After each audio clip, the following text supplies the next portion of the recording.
한번 제목 한번 같이 외쳐볼까요? 마음이 관건입니다. 이 세상의 모든 일이 다 전부 그런 건 아니지만 많은 일들은 자기 마음 먹기에 달려 있습니다. 우리가 흔히 비유로 그렇게 말하잖아요. 컵에 물이 반절이 있을 때 물이 반이나 남았네 라고 말하는 사람이 있는가 하면 물이 반밖에 없네 라고 말하는 사람이 있는 거죠. 객관적 현실은 똑같지만 바라보는 시각이 달라요. 마음이 다른 것입니다. 인생이 마음 먹기에 많은 부분이 달려 있습니다.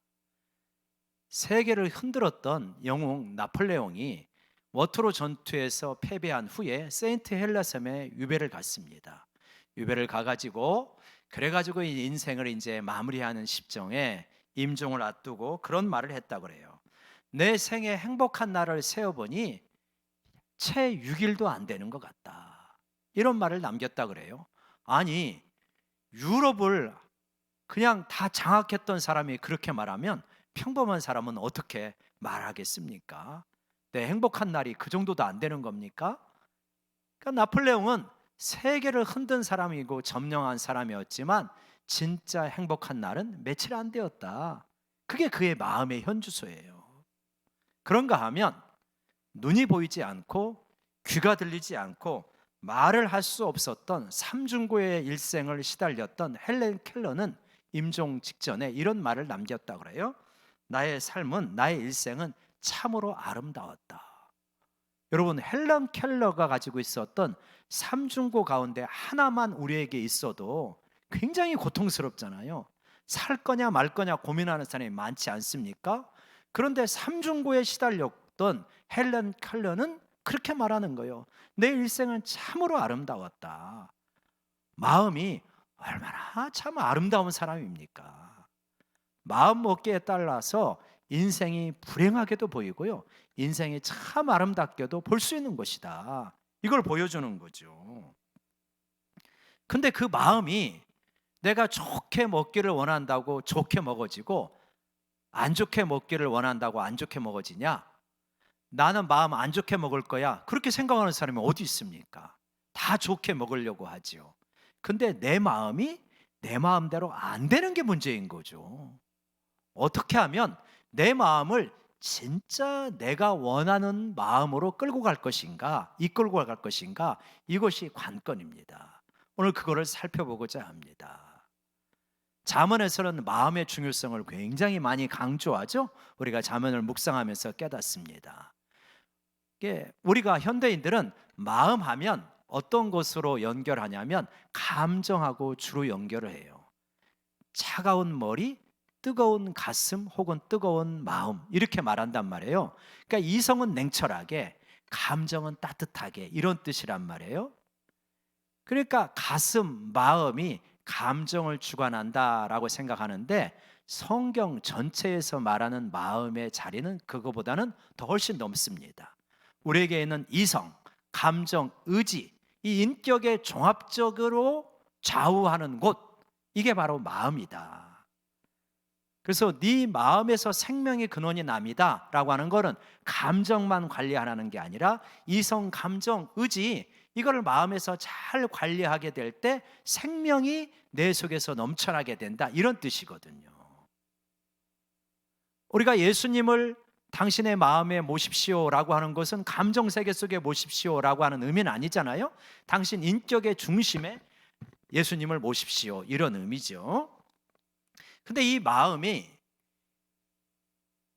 이 고대인들이 3000년 전에 생각할 때 이 마음 가운데 가장 높은 마음이 누구 마음이냐? 왕의 마음이라고 생각을 한 거예요. 왕의 마음은 가장 높은 마음이라고 생각을 했는데 그 왕의 마음을 누가 주관하느냐? 1절 우리 다시 한번 읽어볼까요? 시작.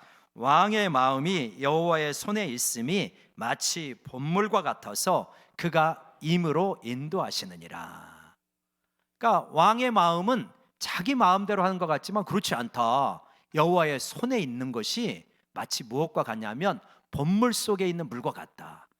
봇물이라고 하는 건 보라고 하는 것은 물을 농사 짓기 위해서 담아놓는 곳이잖아요. 본물 터지듯 터진다라고 하는 것이, 이 본물이 터지면 물이 쫙 나오는 거예요. 그러니까 물이 나오면 어디로 흘러갑니까? 수로로 흘러가는 거예요. 그래서 이 번역이 좀 쉽지는 않은데 새로운 번역은 이렇습니다. 새로운 번역을 보면 임금의 마음은 주님 손안에 있는 물줄기, 당신께서 원하시는 대로 이끄신다. 임금의 마음을 우리 주님께서 원하시는 대로 이끌어 가신다. 성경에 바로라는 사람이 나옵니다. 출애굽기 보면 바로가, 이 모세가 가서 우리 하나님의 백성이 하나님께 나아가서 제사를 드리려고 하니 우리를 보내주십시오라고 했을 때 마음을 완악하게 해가지고 안 보내줍니다. 우리가 출애굽기를 얼마 전에 묵상했는데 어떻게 돼요? 바로의 마음을 처음에는 자기가 완악하게 합니다. 나중에 보니까 하나님께서 완악하게 하셔요. 그러니까 처음에는 자기가 마음을 선택할 수 있거든요. 근데 그 선택이 길이 나면 물길같이 길이 나버립니다. 그러면 다음에 자기가 어떻게 하기 어려워요. 나쁜 걸로 길이 나는 걸 뭐라고 하냐면 중독이라고 합니다.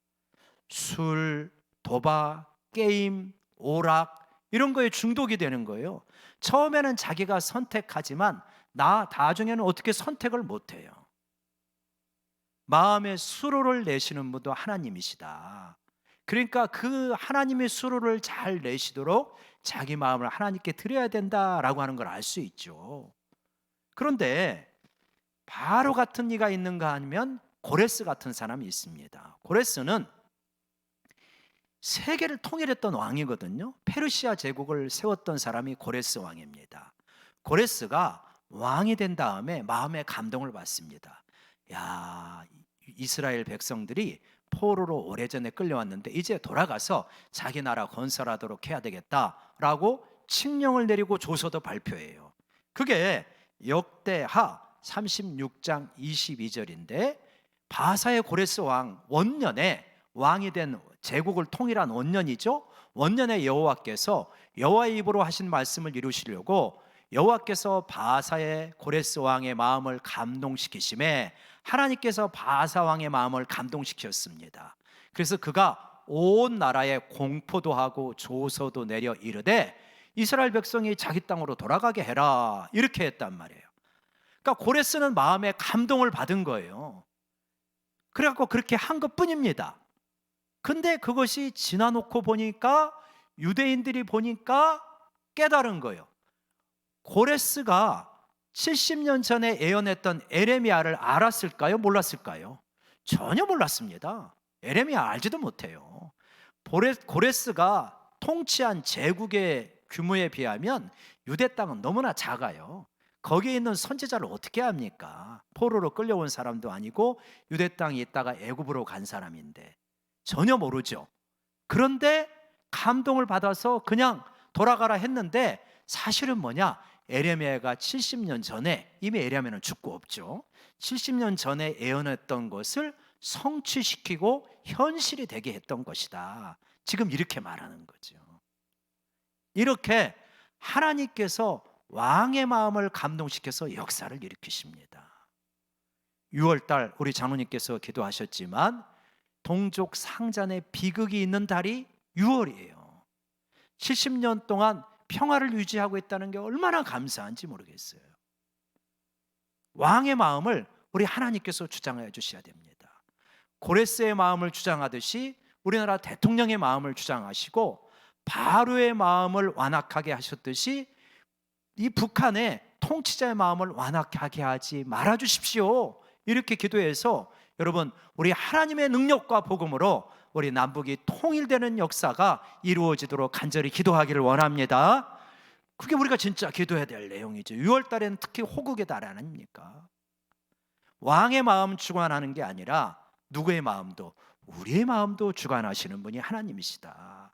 하나님, 내 인생의 길을 걸어갈 때 내 인생의 마음에 수로가 잘 나게 해주십시오. 하나님이 기뻐하시는 곳으로 수로가 나게 해주십시오. 우리 마음이 그렇잖아요. 마음이 한번 발동이 되면 못 견디는 거예요. 어떤 사람들은, 많은 사람들 못 견딥니다. 저거 하고 싶어서 못 견디는 거예요. 예를 들어서 우리 자녀가 그렇잖아요. 내일 모레 기말고사예요. 근데 방에만 들어가면 컴퓨터로 게임을 하는 거예요. 하지 말라고 하면은 안 하기는 하는데 벌써 얼굴이 굳어지는 거예요. 막 인상이 사나운 거예요. 왜 그런 거예요? 마음이 거기로 가 있는 거예요. 마음이 가 있는 거예요. 마음이 가니까 어떻게 할 수가 없는 거예요. 자기도. 그죠? 내 마음이 내 마음인 것 같아도 내 마음이 아닐 때가 많아요. 내 마음이 내 마음이면 나에게 유익되는 쪽으로 가야죠, 인생이. 근데 나에게 손해되는 쪽으로 간다니까요. 나도 내 마음을 어떻게 할 수가 없어요. 그래서 내 마음을 하나님, 정말 하나님이 주관해 주셔서 진짜 나에게 유익이 되는 쪽으로, 내 인생의 장기적 측면에서 나에게 가장 선한 쪽으로 내 마음을 이끌어 주십시오. 여러분, 이렇게 기도하고 하나님께 마음을 맡기시기를 바랍니다. 그게 복된 삶이에요. 내가 원하는 대로 하는데 그것이 나에게 유익이 되는 길이에요. 이게 지혜 있는 사람이고 이게 믿음이 좋은 사람이거든요. 억지로 안 됩니다, 여러분. 인생이 억지로 안 돼요. 마음이 가는 대로 가는 거예요. 근데 마음이 나한테 유익이 되는 쪽으로 가는 거예요. 마음이 예배드리기를 사모해. 마음이 순종하기를 사모해. 마음이 정말 선한 일을 하기를 사모해. 마음이 공부하기를 좋아하고 마음이 일하기를 좋아해. 얼마나 인생이 복된 인생이에요. 억지로 예배드려야 하고 억지로 기도해야 되고 억지로 일해야 되고 억지로 공부해야 되고, 아이고 고달픈 인생인 거죠. 여러분, 마음이 원하는 것이 선한 바가 되도록 하나님께 그 마음을 다스려 주시기를 기도하시기 바랍니다. 그래서 마음이 좋으면요, 인생이 편해집니다. 유익해지고. 근데 이 마음이 어떻게 그렇게 할 수 있냐는 거예요.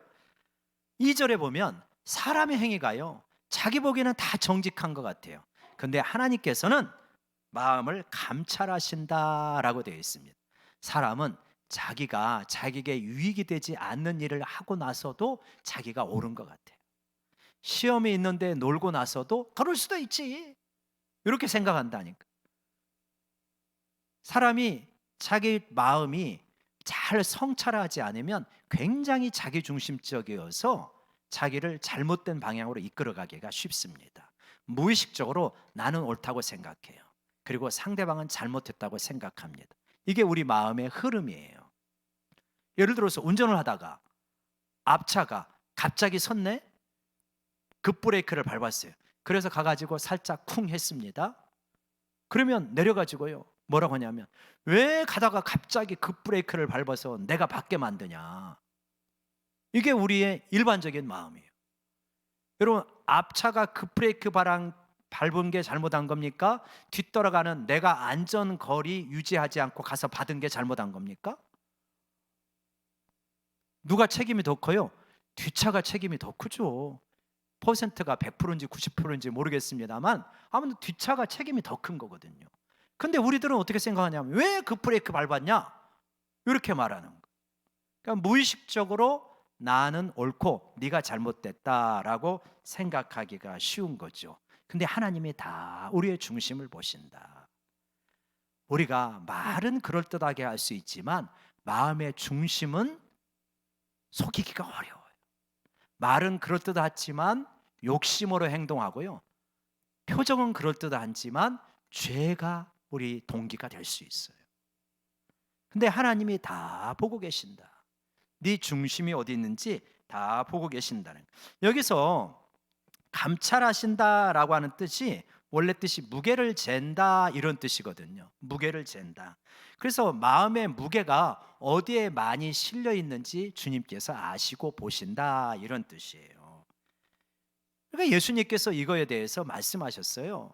어떤 게 제일 크고 중요한 계명입니까? 물어보니까 성경 전체를 요약해 가지고 두 가지로 요약하시는데, 첫 번째 계명이 뭐래요? 마태복음 22장 37절에 보면 우리 주님께서 말씀하셔요.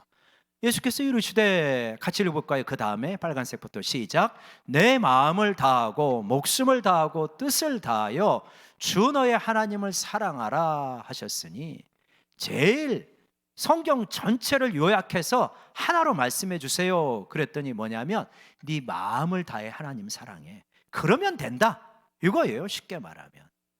마음을 다하여 하나님을 사랑하면 된다. 매사가 그렇잖아요. 마음이 있으면 방법이 생각난다니까요. 마음이 없으면요, 변명거리가 떠오르는 거예요. 사실은 이거 못해요 라고 하지만 왜 못하는 거예요? 마음이 안 가는 거예요. 마음이 중심이 하나님께 있느냐, 첫째 자리가 하나님이 계시느냐, 이게 중요하다고 말씀하시는 거예요.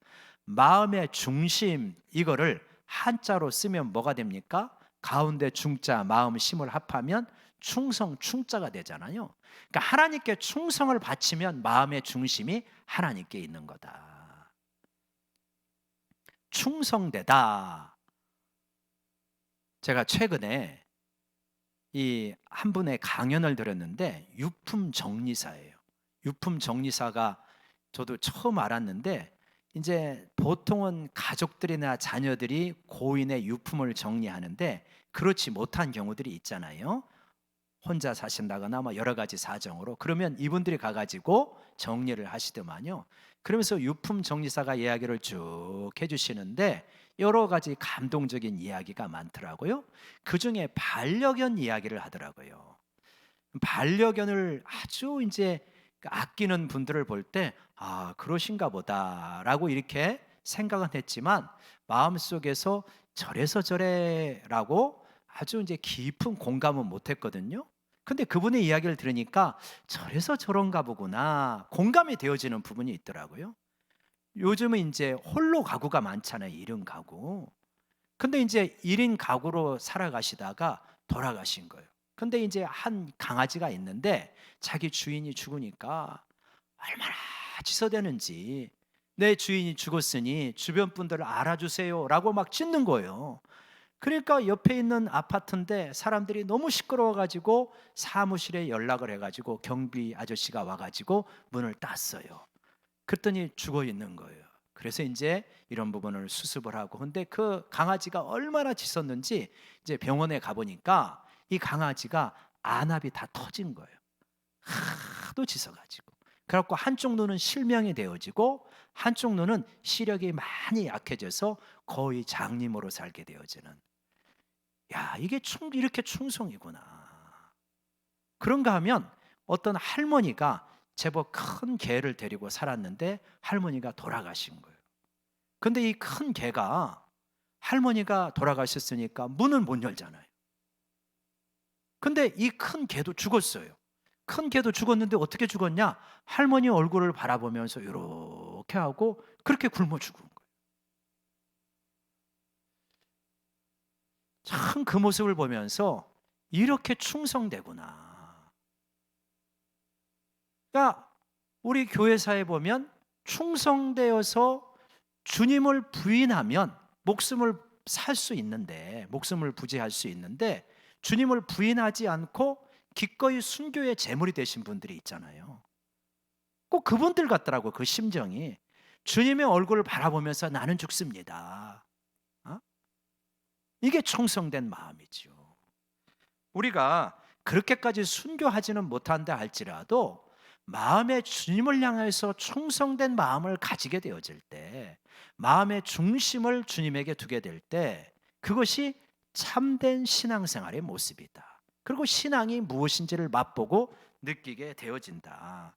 한번 여러분 이걸 한번 적용을 해봤으면 좋겠어요. 여러분, 우리 마음의 중심에 하나님이 계시나, 아니면 마음의 변두리에 하나님이 계시나, 그 어디쯤인가 하나님이 계시는가? 여러분 한번 잘 자신을 한번 점검해 보시면 여러분의 마음에 어디에 하나님이 계십니까? 중심입니까? 가장자리입니까? 그 어디쯤입니까? 이거를 측정할 수 있는 바로미터가 있어요. 계측기가 있습니다. 뭐냐면 내가 물질과 시간을 어떻게 사용하느냐, 이거를 보시면 내가 하나님을 내 마음의 중심에 두시는지 아니면 변두리에 두시는지 알 수 있습니다. 한번 물질을 먼저 이야기를 해볼게요. 제가 헌금에 대한 설교를 12월 둘째 주에 합니다.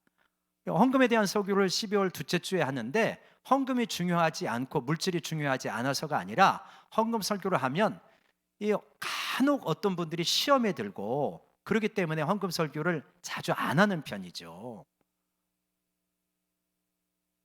그렇지만 물질이 중요하지 않다, 이거 아니에요. 물질이 너무 중요하기 때문에 지금 이 말씀을 드리는 거예요. 하나님을 중심에 두느냐 아니냐의 문제에 있어서. 그래서 물질은 너무너무 중요해요. 물질이 많아도 문제가 돼요. 물질 관리 못하는 사람, 물질 많으면요, 그거 가지고 죄 짓더라고요. 보니까 하나님이 중심이 없고 물질이 있으면 물질 가지고 죄 지어요. 물질이 없어도 문제가 돼요. 하나님이 중심이 없고 물질이 중심에 있고 물질이 부족하잖아요. 그러면 막 시험이 드는 거예요. 인생에 아무런 기쁨이 없어. 물질이 없으니까. 인생 실패했다고 느껴요.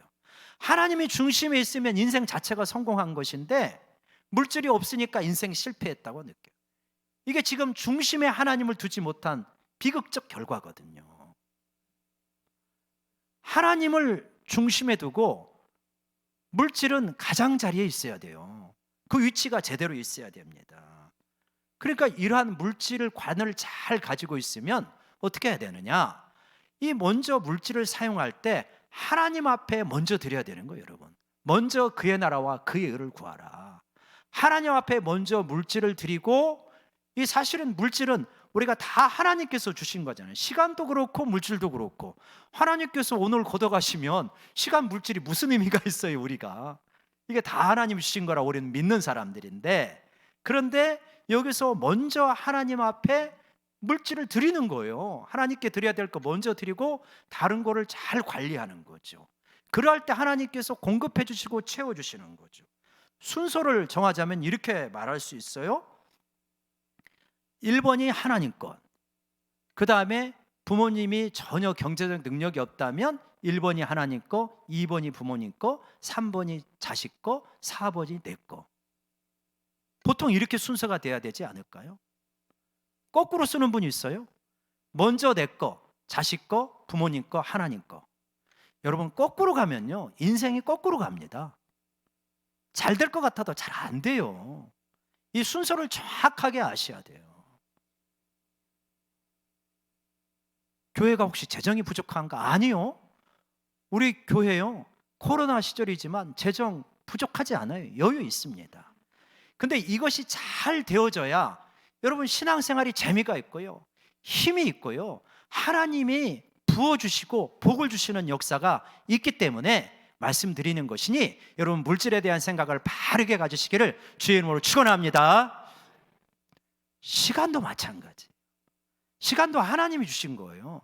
그래서 먼저 여러분 시간을 하나님께 드려야 돼요. 예배 시간 가지고 타협하려고 하지 마세요. 예배 시간 이렇게 쓸까 저렇게 쓸까? 아니요. 그거 참 하나님 안 기뻐하십니다, 여러분. 예배 시간 그냥 떼놓으셔야 돼요. 왜 예배 시간을 가지고 이 계산 저 계산을 하세요? 하나님 안 기뻐하시고. 예배 시간을 하나님께 드리는 거예요. 특별한 일이 없으면 이 금요 기도의 시간 하나님께 먼저 떼놓으셔야 돼요. 텔레비 볼까? 아니면 기도에 나갈까? 요거 하나님 중심에 안 계신 거예요. 예배 시간과 봉사하는 시간, 그러니까 하나님 시간은 하나님 앞에 먼저 두시고 나머지를 가지고 일을 하시고 또 더 여유가 있으면 여가를 하시는, 제일 인생을 낭비하는 분이 여가에 1순위 두는 분이에요. 소망 없습니다, 여러분. 그렇게 살면 먼저는 하나님 앞에 시간을 두셔야 돼요. 예배 시간과 하나님을 섬기는 시간, 그리고 일하는 시간, 공부하는 시간, 가족과 함께하는 시간, 그리고 나머지 짜투리 시간을 가지고 내가 취미생활하고 여행하고 뭐 그러는 거죠. 이걸 뒤집어서 살면은 인생 거꾸로 가는 거예요. 제가 이제 우리가 그런 얘기 했잖아요. 우리가 이 교회 본당을 청소하십시다. 이거 굉장히 아름다운 시간이에요. 그렇죠? 네. 이 시간을 낼까 말까 이러면 안 되십니다, 여러분. 이런 거는 하나님 앞에 먼저 드리고 보는 거예요. 아니 6개월에 한 번 본당 청소하는데 그거 가지고 이 속에서 계산하고 있으면요, 하나님이 지금 중심에 계신 거예요. 가장자리 계신 거예요. 말할 것도 없잖아요. 먼저 하나님의 나라와 의를 구하는 것입니다. 여러분, 제가 이렇게 말씀드리는 까닭이 무엇인지를, 그 동기가 무엇인지를 잘 생각해 봐야 된다. 봉사자가 부족해서, 헌금이 부족해서가 아니다. 우리 충분히 합니다. 그러나 제가 이렇게 신앙을 쭉 보니까 너무 안타까운 거예요. 안타까운 게, 물질도 하나님과 후순위, 시간도 하나님이 후순위, 이렇게 된 분들 보니까 인생이 별로 열매가 없더라는 거예요. 안타깝지만 인생이 영광교회에서 신앙생활을 잘했는데 열매가 나올 게 별로 없어. 그러면 얼마나 저도 하나님 앞에 죄송스럽고, 여러분도 무슨 신이 나겠습니까?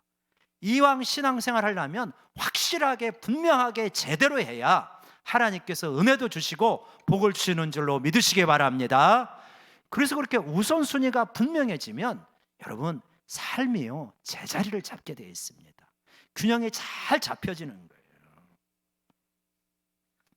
그래서 주님께서 이러한 것에 대해서 마태복음 7장에 말해요. 말씀을 듣고 순종하는 자가 있고 말씀을 듣고 순종 안 하는 사람이 있다는 거예요. 말씀을 듣고 순종하는 사람은 어떻게 되냐? 홍수가 부는 거예요. 여러분, 어차피 우리 인생에 이런저런 홍수는 불어요. 한 번 안 아픈 사람 없고요, 경제적으로 어렵지 않은 사람 없고, 인간관계 굉장히 고달픈 적이 한 번도 없다, 그런 거 없어요. 다 바람은 불게 돼 있어요, 어떤 식으로든. 그런데 하나님을 중심에 놓고 말씀 중심으로 살았더니 어떻게 되더라? 홍수가 불고 태풍이 불지만 이 믿음의 건물, 인생의 건물은 단단하게 서 있더라. 근데 말씀을 듣고 순종을 안 했더니 어떻게 되더라? 모래 위에 지은 집과 같아서 그 무너짐이 심각하더라. 이렇게 되더라는 거예요. 그렇게 돼서는 안 되지 않느냐? 우리가 말씀을 듣고 순종하게 되면 그 삶이 복된 것이다. 여러분, 마음을 중심에 두시고 일생을 살아가는 사람들의 모습을 쭉 관찰해 보시기 바랍니다. 어떻든가요? 복됩니다. 꼭 물질 말하는 거 아니에요. 물질은 하나님이 주시기도 하고 안 주시기도 해요. 그러나 그 삶은 전반적으로 풍성해지더라.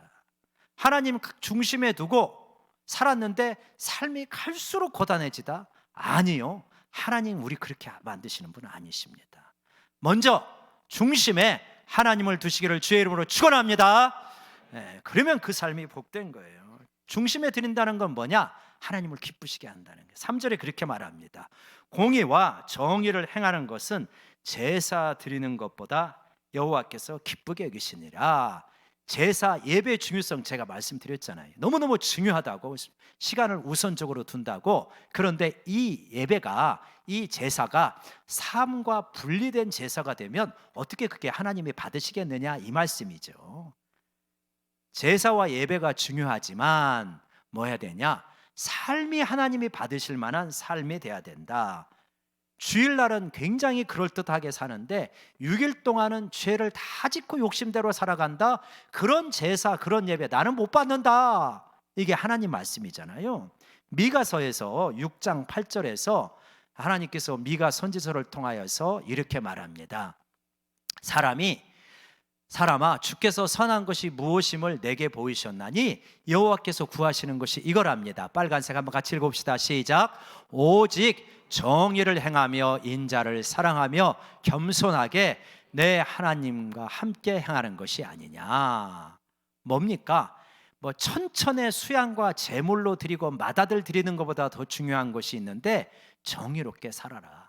의롭게 살아라. 죄에서 제발 좀 떠나라. 또 죄 지으면서 예배 드리면 나 못 받아, 이거잖아요. 정의를 행하고 인자를 사랑하고. 인자라고 하는 것은 긍휼을 말하는 겁니다. 긍휼 좀 베풀고 살아라. 교만해지지 말고 겸손하게 하나님과 동행해라. 그게 선한 거야. 그렇게 선하게 살면 내가 너와 늘 동행하고 네 보호자가 되시고 너의 아버지가 된다. 이런 거 아니겠습니까? 하나님을 기쁘시게 하는 것이 마음의 중심에 하나님을 모시는 것이고 그 삶이 복된 삶입니다. 여러분, 우리가요 어려운 선택을 앞둘 때가 많아요. 이렇게 해야 되나 저렇게 해야 되나, 이렇게 해야 되나 저렇게 해야 되나. 그래서 때로는 목사님에게 찾아옵니다. 저에게 찾아와서 목사님 의논을 합니다. 그리고 이런 질문도 하시는 분들이 종종 있어요. 만약에 목사님이 나라면 어떻게 하시겠어요? 이렇게. 저 잘 몰라요. 어렵습니다. 한 가지는 분명해요, 여러분. 어떤 것이 하나님을 기쁘시게 하는 건지를 생각해 보시면 조금 쉬워져요. A를 가도 B를 가도 하나님이 기쁘시게 할 것 같은데요, 별로 문제 안 돼요, 여러분. A 대학입니까? B 대학입니까? 어디를 가도 하나님 별로 문제가 안 될 것 같으면 하나님 기뻐하셔요, 여러분. 근데 A는 하나님이 기뻐하시고 B는 하나님이 분명히 안 기뻐하셔요. 그럼 B로 가면 망하는 거예요. 이게 선명해요. 그러니까 A도 하나님이 기뻐하시고 B도 하나님이 기뻐하시면 너무 그렇게 고민하지 마세요. 최선을 다해 선택하시고 하나님이 이끌어 주시겠지 생각하시면 돼요. 그러나 A는 하나님이 기뻐하시고 B는 하나님이 기뻐하시지 않는 것이 분명하다. 그러면 여러분 빨리 돌이켜야 됩니다. B 가면서도 하나님이 뭔가 도와주시겠지 아니요. 그런 기도는요, 하나님이 안 들어주신다고 선지서에서 많이 반복해서 말씀하세요. 네가 죄악된 길을 가는데 네가 아무리 기도해도 나 안 듣는다. 차라리 기도하지 말아라. 내가 힘들다. 이게 하나님의 뜻이잖아요. 그러니까 어려운 선택의 기로에서 하나님 무엇을 기뻐하십니까? 이렇게 물어보고 그렇게 선택을 하셔야 됩니다. 정의가 있고요, 의로운 길이 있고 이익이 있는 길이 있어요. 어떤 게 하나님이 기뻐하십니까?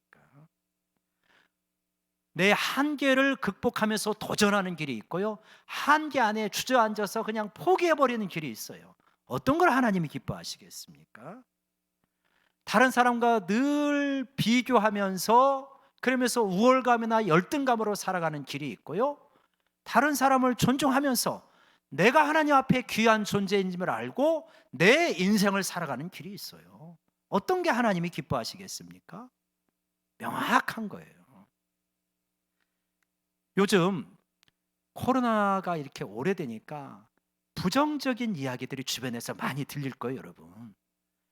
코로나 블루 해가지고 많은 사람들이 우울해해요. 울적해하고 슬퍼하고 낙심하고 좌절하고 부정적인 생각에 많이 휩쓸려 살아갑니다. 어떤 게 하나님이 기뻐하시는 일상의 태도이겠습니까? 항상 기뻐하고 쉬지 말고 기도하고 범사에 감사하라. 이것이 하나님이 말씀하시는. 마귀는 어떤 계명을 줍니까? 항상 우울해하고 범사에 불평하고 쉬지 말고 짜증내라. 이게 마귀 공식이에요. 마귀 계명입니다, 여러분. 환경은 예전보다는 어렵죠. 그러긴 하지만 절대적인 어떤 기준으로 보면은 우리 지구 위에 살아가는 이러한 인류 70 몇 억 가운데 우리들이 상당히 좋은 위치에 있지 않습니까, 여러분? 객관적으로. 아마 이번 코로나 보니까 미국도 별거 없고 이태리 별거 없더라고요.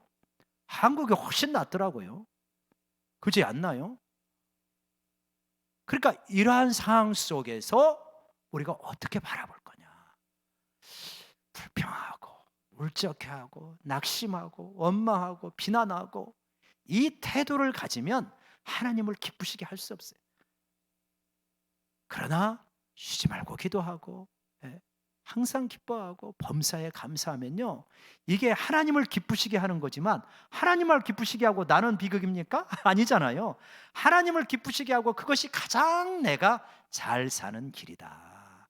여러분, 이런 때일수록 이러한 말씀을 붙들고 일상의 태도를 분명하게 바르게 가져가는 우리가 되기를 원합니다. 느헤미야서 8장 10절에 이렇게 말해요. 이날은 주의 성일이니 근심하지 말라. 우리 빨간 거 읽어봅시다. 시작. 여호와를 기뻐하는 것이 너희의 힘이니라.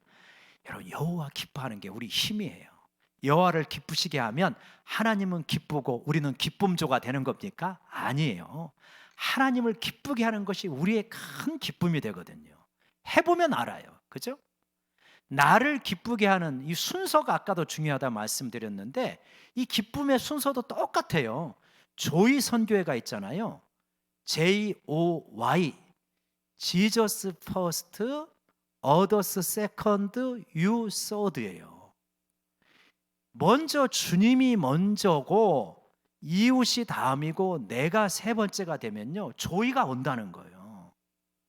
근데 내가 먼저가 되면요, 내가 기쁜 일을 먼저 막 추구하잖아요. 근데 별로 안 기뻐요. 안 기뻐요. 내가 예를 들어서 어떤 사람이 프로야구 좋아한다고 합시다. 프로야구 보는 게 나쁜 거 아니에요. 근데 내가 할 일이 있어. 또 예배도 있어. 그런데 나는 프로야구를 좋아하니까, 프로야구는 일주일에 6일이나 하네요. 그래갖고 하루에 3시간씩 봐. 근데 우리 팀이 막 1등을 달리고 있어. 그러면 막 할렐루야 너무너무 감사합니다 이렇게 됩니까? 내 안에 계신 성령님이 나도 모르게 탄식해가지고 이상하게 우리 팀이 이겼지만 울적한 거예요. 왜요? 저는 그렇더라고요. 저는 울적하더라고요. 제가 응원한 팀이 꼴찌를 달리고 있어서 울적하기도 하지만 한번 그렇게 봤다 그러면은 울적해지는 거예요. 왜 그래요? 사람은 그렇게 안 돼 있어요. 하나님이 그렇게 안 만드셨어요. 먼저 하나님을 기쁘게 하고 선한 일에 힘쓰고 그 다음에 내가 남는 시간을 여가 시간답게 사용할 때 균형이 맞추면서 진짜 기뻐하는 거지, 이 균형이 깨어지면서 내가 즐거워하는 것들을 먼저 앞에 갖다 놓는다? 안 돼요. 이상하게 마음이 불편해요. 기쁨 사라집니다. 이걸 잘 모르시는 분은 시범적으로라도 해보십시오. 먼저 하나님을 기쁘시게 해보십시오. 그러면요, 진짜 내 마음속에 기쁨이 무엇인가? 하나님은 우리를 시시하게 만드시지 않았습니다. 우리 마음에요, 우주를 만드신 위대하신 하나님으로 채워져야 진정한 만족이 있게 우리를 그렇게 고귀하게 만들었단 말이에요. 그러니까 이 세상의 시시한 걸로 여러분의 마음을 채우려고 하지 마시기 바랍니다. 가장 위대하신 하나님으로 마음을 채워야 돼요. 그러면은 기쁨이 오게 되어 있습니다. 결국은 마음이 관건이에요. 객관적 현실을 개선하기 위해서, 개혁하기 위해서 애를 써야 되겠지만 최선을 다한 다음에는 마음이 관건입니다. 잠언 4장 23절에서 이렇게 말해요. 모든 지킬 만한 것 중에서 더욱 내 마음을 지켜라. 생명의 근원이 이에서 납니다. 생명도 마음에서 나오고요, 사망도 마음에서 나온다는 말이잖아요. 동일한 환경에서 어떤 사람은 감사하고 기뻐합니다. 동일한 환경에서 어떤 사람은 죽음을 생각합니다. 왜 이래요? 마음이 그렇게 가 있는 거예요. 마음이. 어떻게 하면 마음을 지키고 선한 열매를 맺을 수 있습니까? 마음의 중심에 하나님을 둬야 됩니다. 그리고 그 다음 순서를 잘 잡으셔야 돼요. 하나님, 선한 일, 물질, 성공, 명예. 물질, 성공, 명예가 나쁘다는 거 아니에요. 순서를 정확하게 계단을 잡아놓아야 된다는. 그러면은 인생의 균형이 잡혀요. 하나님을 먼저 기쁘시게 하는 것. 하나님, 가족, 이웃, 내가 없는 삶이 아니에요. 진짜 내가 동경하는 삶이 사라지게 되는 겁니다. 여러분, 마음 먹기 달렸어요. 이 마음의 중심에 하나님을 두시고 이 마음에서 먼저 하나님을 기쁘시게 하면 우리도 모르는 하나님이 주시는 기쁨과 평화와 사랑이 자연스럽게 흘러나오는 천국의 삶을 살게 되리라 믿습니다. 이 말씀 붙들고 우리가 같이 적용하며 기도하기를 원합니다. 하나님, 마음에